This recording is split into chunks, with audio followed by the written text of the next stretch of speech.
Assalamualaikum warahmatullahi wabarakatuh. Sampurasun. Alhamdulillah wa syukurillah. Kasugri pamirsa sadayana, alo mang sadayana di mana wae ayana, di mana wae linggihna anu satia satuhu mikarep cinta karena hiburan kasundaan mangrupakeun dongeng Sunda. Dongeng Sunda anu kiwari dipedar ku Mang di ieu Garuda di ieu channel Mang nyengakeun hiburan kanggo pamirsa sadayana. Mudah-mudahan ieu tayangan anu ku Mang dipidangkeun kanggo pamirsa sadayana resares sing janten hiburan kanggo pamirsa sadayana. Singkat tampi sing janten hiburan panghibur kalu panguberah kana manah pamirsa sadayana. Pamirsa sadayana di mana wae ayana, di mana wae linggihna, kiwari Mang bade ngalajengkeun carios dongeng anu judulna Dikawin Jurig. Nu mana Dikawin Jurig kiwari naraskeun dina judul dina episode anu kagenep. Sakumaha anu dibahas atanapi tos dipedar dina episode nu kalima kamari nyarioskeun di mana di lemur panyawangan atanapi tepat nama di bumina Mang Arhasan nuju ngayakeun tahlilan nu mana Mang Arhasan terus dianggap tilar dunya, terus dianggap tilem gitunya kusanak kasanak caah waktu banjir bandang harita teh.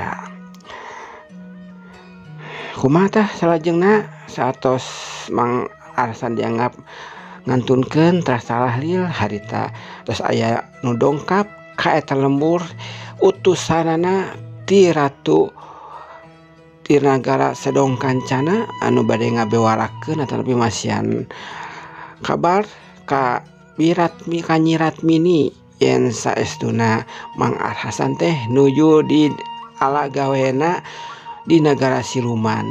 Kitu tah supados maksad Mang Arhasan teh entong deudeupkeun istrina. Ngutus utusan ti nagara siluman kanggo nepangan Ratmini istrina Arhasan ngawartosan yen Arhasan nuju di ala gawena nuju didamelkeun di nagara siluman anu keur ngayakeun hajatan teh. Kumaha salajengna ieu carios mangga atuh urang pedar ieu carios supaya teu nyangkolong kana waktos mangga gerak ka pararayun pamirsa sadayana geura maranco deui dina HP-na sewang-sewangan. Prung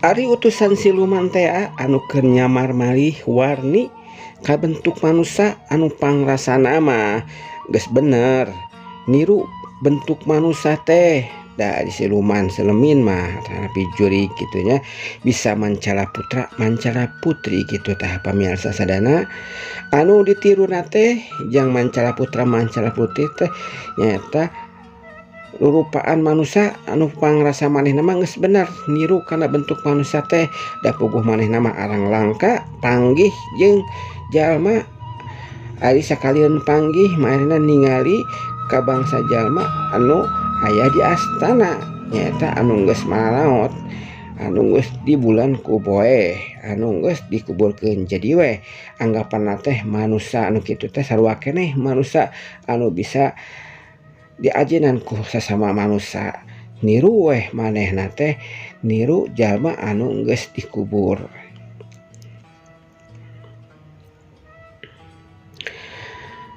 Manusia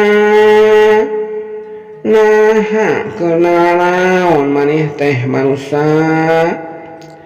lain disuguhan uing teh natamut manusia kalah kah jaroget sopan pisan sia kitu omonganana utusanana jurig siluman teh majarkeun teh cenah jalma-jalma teh keur jaroget kadatangan ku manehna teh padahal ningali sebenarnya mah kersing balalecir lalumpatan pagibug anu kakarel anu kakidul anu patabrak kitu tah pamirsa sadayana kan adik kadengen aku jalma-jalma mah sora si jin siluman teh ngasa ukur kadengen soalna we hungkur ngirung pikasieun teu kaharti naon nu diomongkeunana mah mata kukurayeun we kadengena teh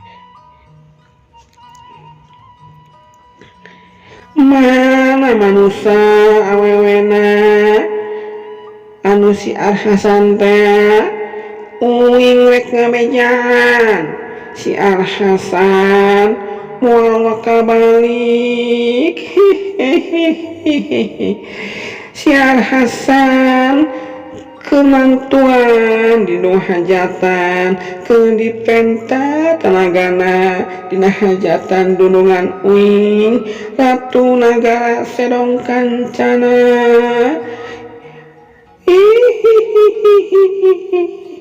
kitu ngomongna teh bari ditompokeun kana cielina Nyi Ratmini nu harita kakara sadar tinu kapiuhannana nya puguh weh karasa nyecep tiis tur sing sariak kana pundukna karasana aya anu jelengeng kana cielina oge barang brai bentak renggerek deui kapiuhan Nyi Ratmini teh sabab banget judi kuncung teh nempel atau deket pisan kan hareupeun pisan kana beungeutna les weh nyeles utusan jurig siluman teh geus ngomong kitu mah balik ka salakanana si jalaporan ka ratuna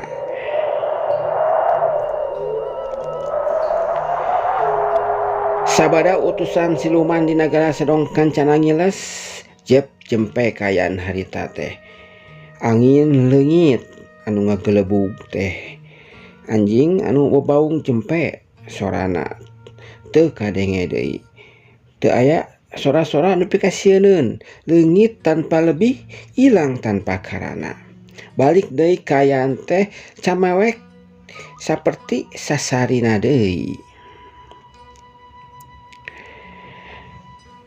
harita anu sadar pangheulana nyaeta si RT anu eukeur kokorondangan ngedepruk wae RT teh ngedepruk leuleus tanpa tangan pangawasa seperti kapas anu kahujanan lir kapuk anu kaibunan saking capena RT meuni ngalempreh teu empes-empes ngan panonna we nu culak cileuk teh henteu lila jarakna tidinya harita torojol aya abringan nu muru ka imahna Nyi Ratmini eta teh rombongan Mang Lebe Mail tadi teh Mang Lebe Mail teh kalabur kabeneran Lebe Mail jeung rombonganna nu sajen satujuan lumpatna teh di antarana Lebe Mail Dudu Sudin Kang Komar Wabana jeung Mang Saman harita anu pangheulana sadar tina keralumpatan teh nyaeta Lebe Mail salaku anu dipikakolot ku urang lembur hop hop hop hop hop ceuk Lebe Mail kanu keul lalumpatan tukangeunanna nya atuh adeureun kabeh teh nu kelalumpatan bari ngahegak Kang Komar ngomong aya naon Lebe nah nita eureun heula lain kera bari ngahegak ngomong teh lain ari kuring teh nah jadi kababawa lumpatnya jadi era kuring teh pan kuring teh dipercaya jadi Lebe jadi kokolot lembur ongkoh nama tapi nyang hareupan jurig nu kitu wae kalah ka ngilu lompat ngilu kabur ari kuring mah ningali batur lompatan nyalumpat weh eukeun mah ongkoh mah sieun kuring mah kakaraeun seumur-umur nyuruh nya nyuruh sirah nu ieu gitu. Coba mau hirup ningali nu kitu asa kukurayeun nempon age. Bari nyabak punukna ngomong kitu na teh Kang Komar tur culang cileung ka tukang inggis diudag ku Jurig Kuncung meureun. Nu sajana ge ngariung embung pajauh jeung sajana saking sieuna. Pauntuy-untuy gitu pacepang-cepang. Ayeuna mah urang balik deui batur. Hariwang geus aya nu kumaha unam ceuk Lebe Mail ka baturna harita. Ari Kang Komar kalah kasilih pencrong jeung baturna.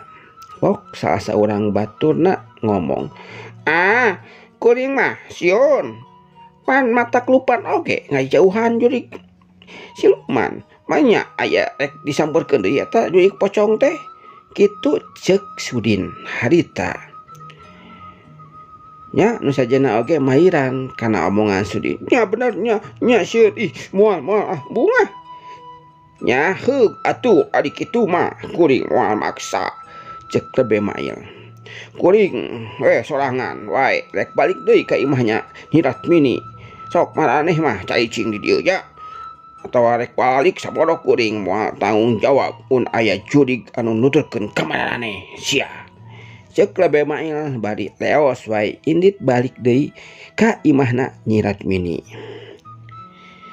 Dikitukeun mah Kang Komar jeung baladna teu burung weh geuningan nuturkeun kusabab maranehan ge sieun ari aya Jurig Kuncung anu nuturkeun ka maranehna mah komo deui Mang Lebe.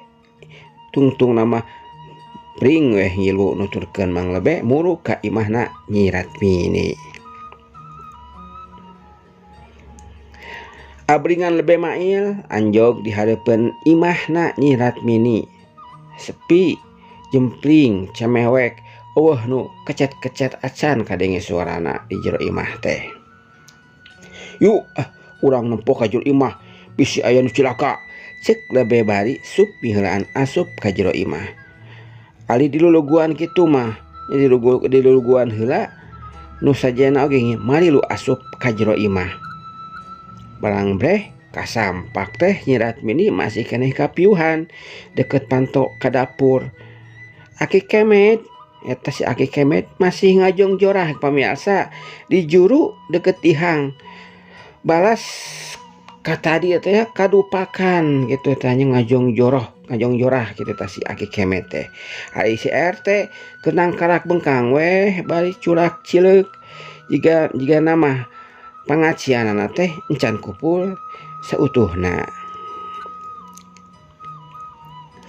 Lebe Mail harita langsung mirosea ka Nyi Ratmini supaya lilir tina kapieuhanana. Bari marentahkeun ka Kang Komar jeung baladna. Komar, tuh urus tuh si Aki Kemet tuh. Jeung eta tah si RT simbah ku cai supaya kumpul pangacianna. Kitu paparentahna Lebe Mail harita. Sanggeus ditarekahan Nyi Ratmini teh sadar deui tina kapiuhanana. Kitu deui si RT geus diuk cinukul. Ari Aki Kemet keur nyanda weh nabilik bari keur dipencetan ku Sudin supaya teu nyereri awak teuing cenah. Awakna tadi balas ngajurah roh kadupakan ku sababaraha urang jalma anu sing pagimbung pabeulit kalumpatan basa keur aya Jurig pocong teh.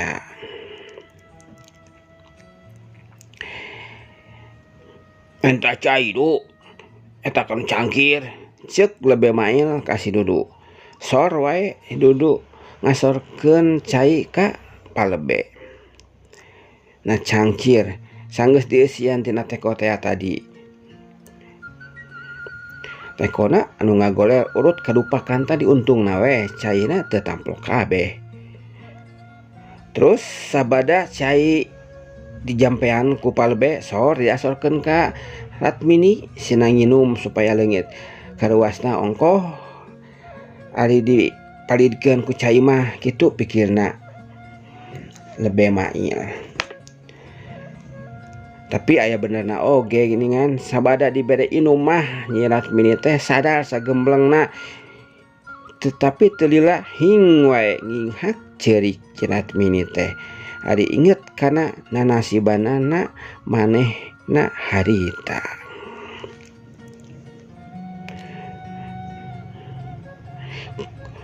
Kula bemail sapara kanca dilelemu supaya tong kateterusan. Gus ini ulah dipake sedih Gus, jadi takdir tinu kawasa naon-naon nu kajadian kabeh coba tinu Gus tinu musik malikeun urang sadayana sararea kitu pok-pokan mang lebe mail ditempas ku uabana milu maeran nya nyai ye Gus ulah poma di pikiran doakeun wae anggur mah supaya tenang salaki nyai teh mulangna ke alam baka.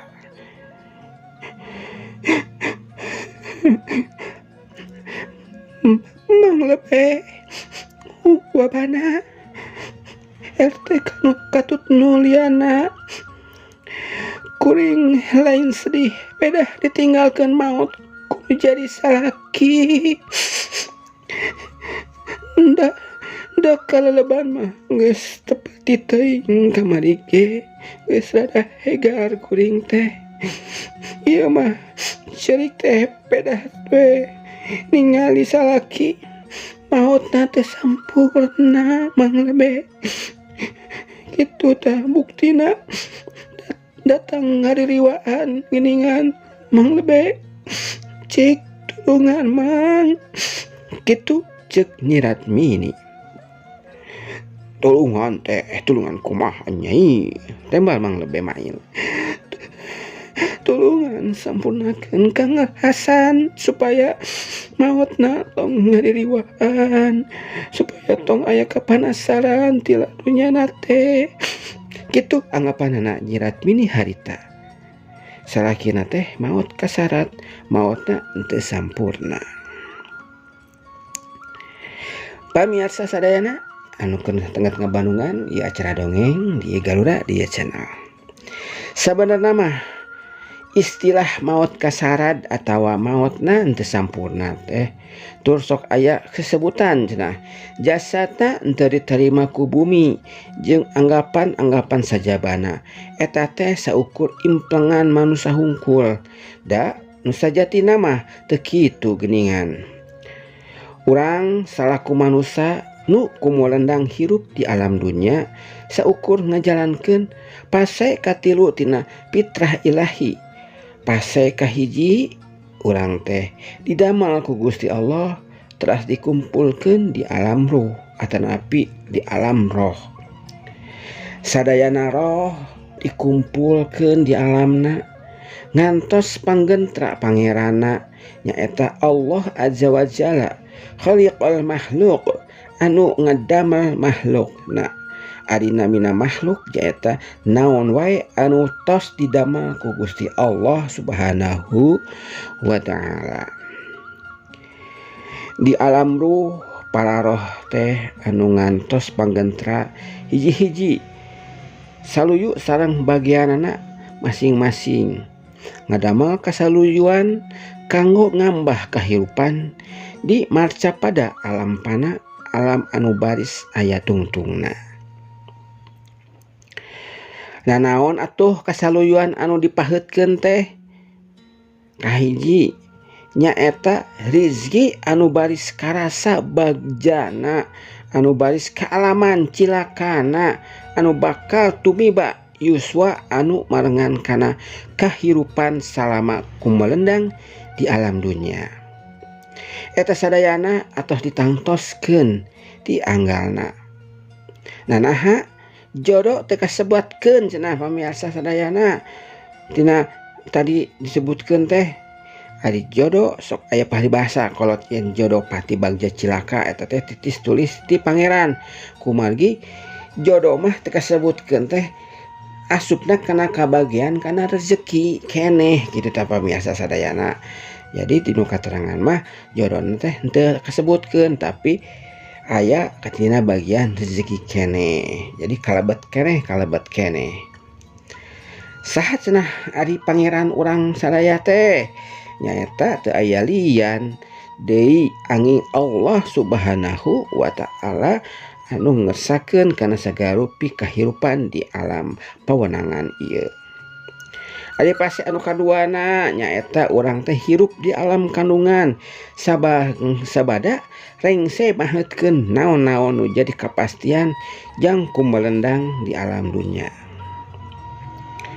Pasti anu katiluna nyaeta ngajalankeun kahirupan atawa ngalakonan di alam dunya anu mana sadayana manusia tos di jejeran sareng dibekalan salami kumelendang di alam dunya, di alam pana alam wujudil jalal supados engke mulangna deui ka sajati anu sakali. Naon atuh ari sajati teh nyaeta karidoan ti Allah subhanahu wa ta'ala kumargi sajatina sadaya manusia bisa salamet tina seuneu neraka angin ku ayana disalametkeun ku karidoanana Allah subhanahu wa ta'ala. Kitu deui tiasana jalma atawa manusia lebatna manusia ka surga oge Allah nya ka surgana Allah angin cicing dina karidoanana Allah subhanahu wa ta'ala. Jadi ka surgana ka nerakana eta terlepas dina karidoana Allah subhanahu wa ta'ala. La haula wala quwwata illa billah. Tegaduh daya sareng upaya urang sadayana angin diusik malikeun ku zat Allah subhanahu wa ta'ala. Kitu tah pamirsa sadayana sabangsa sabada rengse ngemban tugas kumelendang di alam dunia mangka manusia sakabehna bakal pindah ke alam barzah, alam pamisah antara dunia jeung akhirat. Alam perantara saacan mah lebet ka alam akhirat melalui padang mahsyar. Sakabeh manusia baris nyicingan alam barzah dugi ka janji Allah tumiba nyaeta ngeusankeun alam dunia nyaeta poe akhir teh nu mana sakabeh makhluk Allah baris ngalaman rusak binasa atanapi ku bahasa nu kasih telah mah nyata kiamat ya gitu pamirsa sadayana nu kasohor mah kiamat nyata alam panungtungan tah kahirupan di alam barzah teh pamuhalan sulaya sabab sakabeh manusia anu ngarandapan pati baris asup ke alam barzah ieu anu mana Allah parantos nugaskeun ka malaikat mungkar sareng nakir kanggo ngajagi sareng nakonan manusia salami aya di alam barzah. Kum sadayana teh teu diwilah-wilah teu dihiji-hiji. Jadi pamohalan jalma anu geus dikubur bisa kumalayang rohna di alam nu geus beda. Kusabab setiap jiwa manusia pasti keur dijaga ku malaikat pamohalan bisa luput tina pangawasan malaikat. Kitu tah pamirsa sadayana sakedik Islam bahasan tina keterangan sepuh-sepuh urang baheula. Mudah-mudahan sing aya mangpaatna kanggo urang sadayana. Mangga atuh urang lajengkeun carios ieu dongeng kumaha lajenganana. Kun ulah hari wangi kumang urang tarikahan nyai. Nyai mah ulah loba teuing pikiran arwahna yang arhasan mah baris mulang kasarakanana sacara tarapti. Mangjeng urang lemur sakabeh baris tetep usaha supaya bisa manggihan layona jang arhasan. Kitu panglalamuna lebih mail ka Nyirat Mini. Nyirat Mini rada regreg hatena dikitukeun kumang lebe mail teh. Keur kitu jol kadenge sora anu Terus aya sora anu ngomong ngan rada kurang jelas naon anu diomongkeunana. Harita nu aya di dinya saring leret pada ngareret ke masing-masing tapi anu ngomong di tempat mah selain tadi we lebe mail. Tadi bulu punduk anu aya di jero imah teh maru reading deui disangkana masih keneh aya jurik siluman anu tadi teh. Sora naon eta teh lebe? Ceuk Kang Komar nanya ka Lebe Mail, bari mimiti pias deui paromana. Keur kitu kadengieun deui sora. Aduh. Alah, tis ngecap. Puguh we manu rumput deui jalma-jalma anu harita aya di imahna Nyi Ratmini. Iwarti Lebe Mail anu neger-negerkeun maneh teh kusabab era ku pangkat lebe FSMR kuno kuliriwa mah. Kang Arasan sing karunya tuh ka erat Kang. Akang tos lain-lainna deui geura mulang Kang ka alam Akang. Akang geus lain-lainna deui tempatna erat Ridho Ratmah Kang ditinggalkeun ku Akang. Kitu harita Nyi Ratmini nyarita bari semu ngahlas. Kadenge sora deui. Ulah kayak ulah ka dieu. Kitu sorana kadarenge teh sorana semu ngosom. Nya atuh sadieun deui jalma-jalma teh komo si Sudin jeung baladna mah nguliwet ka tukangeunna Lebe Mail nyarurumput kusabab sieun teh. Lebe Mail ngagebah nu keur paungkoy-ungkoy tukangeunana bari pok nyarita deui. Aya ku barorangan pisannya pan urang teh lobaan. Pidaku arek sieun kuno kitu. Tah dengikeun sorana. Sorana mah jiga-jiga datangna ti dapur. Hayu urang tempo ku sarea. Bari jug nangtung niatna Lebe mah rek nempo ka dapur. Tapi kadeprek we diuk deui jiga anu berat rek hudang teh si mana horeng geningan dipuntangan ku si Dudu nya puguh we Lebe teh teu bisa hudang ari dipuntangan mah. Ngabangkeung puguh mah keur paungkuy-ungkuy jeung nu liana. Nya teu anta parah deui atuh sing jarangkang ka tukang gebru nalarambu. Adi lain nanaonan atuh Dudu. Kuring rek nangtung kalah ka dipetot jas ontohon sia. Kitu tah kukultusna Lebe harita bari jung deui nangtung tapi orok aya sarungna harita masih keneh katindihan ku si Dudu. Nya gebru deui damru Lebe Mail teh andi prek diuk deui. Hiling dong ditindihan sarung teh. Dudu ceuk Lebe Mail ngomong ka si Dudu bari nyarengeh si Dudu ngalepaskeun sarung anu katindihan ku manehanana. Ari geus eueuh anu nindihan mah Mang Lebe teh kuniang wae hudang terus nangtung maksudna mah rek nuluykeun pamaksudanana rek nempo ka dapur. Oroka ya pamirsa sadayana baragadal wae sarung Lebe teh ngara baragadal leupas tina cangkengna. Kawasna mah balas tadi katarik ku si Dudu teh ya untungna Mang Lebe mah pake kolor jadi sarungna teh leupas teh tinggal kali kolor nawe hungkul. Weh dasar nulus tunjung sia Dudu. Ieu sarung laan gara-gara mana sia.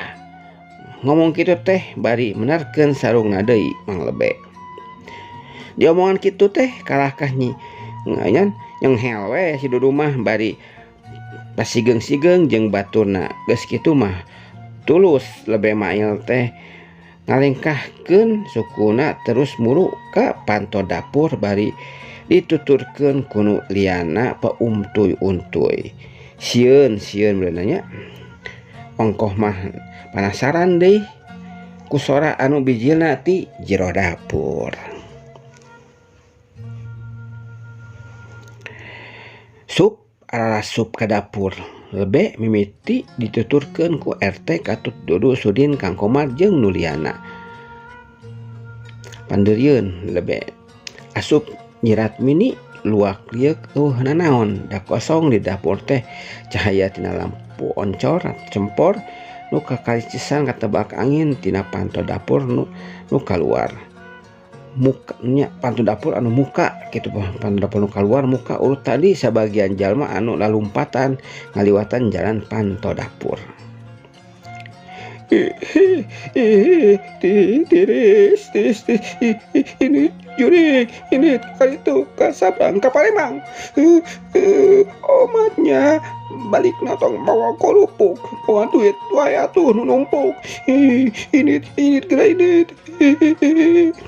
gitu sorana eces kadenge na ayeuna mah atra soalna jalma ngosom bari haros-hos ari datangna eta sorat teh ti palebah padaringan barang disamperkeun terus disingkapkeun lawan panutup kamar padaringan eta mah teu anta parah deui nyirat mini ngoceak bari nungkupan beungeutna.